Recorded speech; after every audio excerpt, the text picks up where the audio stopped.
Welcome to News Brief on Global Television. I am Anthony Momodu.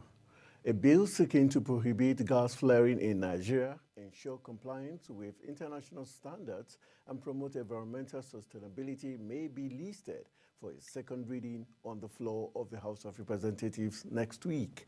Sponsored by Babajimi Benson, the bill seeks to encourage the utilization of natural gas resources to promote economic growth and reduce carbon emissions.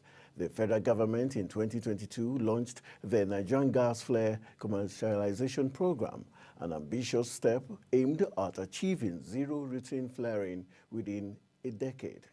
The government also ratified the Paris Climate Change Agreement and is now a signatory to the Global Gas Flaring Reduction Partnership Principles for Global Flare-Out by 2030, while committing to a national flare-out target by 2025. The Minister of Defense, Mohammed Badru, stated that the federal government is committed to resolving farmer herder clashes in Plateau State. Baduru, who spoke in Jos, the state capital, during a meeting with opinion leaders, traditional rulers, and security agencies, expressed concerns over ongoing violence despite efforts to address the issue. The meeting was held at the 3-division headquarters in Basa local government area of the state.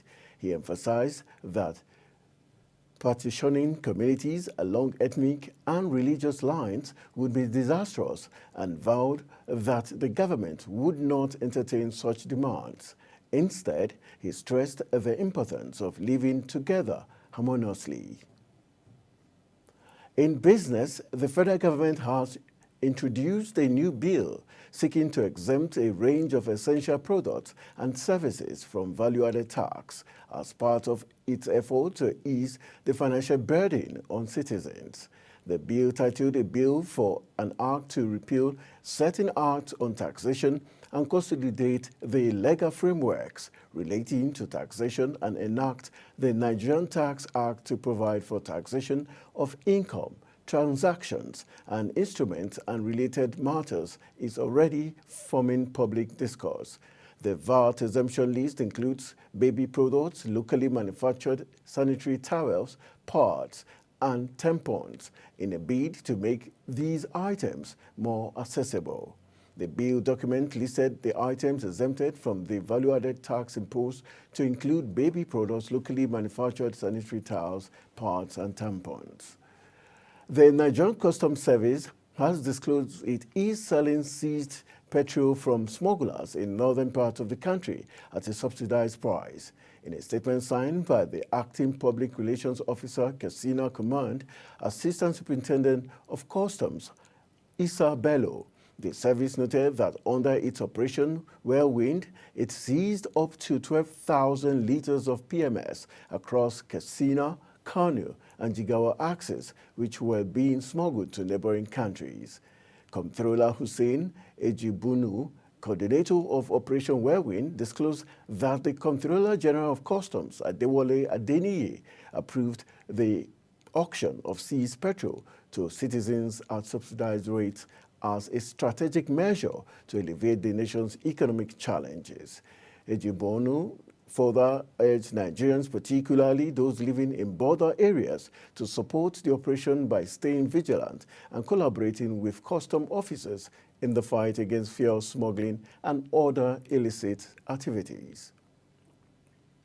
On the foreign scene, beaches in the Australian city of Sydney have reopened for swimmers after being closed earlier this week when thousands of mysterious black tail-like balls washed ashore, prompting health concerns. Officials says tests found the balls to be formed from chemicals similar to those in cosmetics and cleaning products, but it is still unclear where they came from. 8 beaches, including Bondi, the city's most famous, were closed and a massive cleanup ordered amid fears the black deposits were toxic. Cuba is experiencing a nationwide blackout after its main energy plant failed, knocking out power to its 10 million people. Its power grid collapsed on Friday, the Energy Ministry announced on social media. Grid officials says they did not know how long it will take to restore power. The island has suffered months of lengthy blackouts, prompting the Prime Minister to declare an emergency energy situation. In sports, Bayer Leverkusen star Victor Boniface has survived a crash in Germany.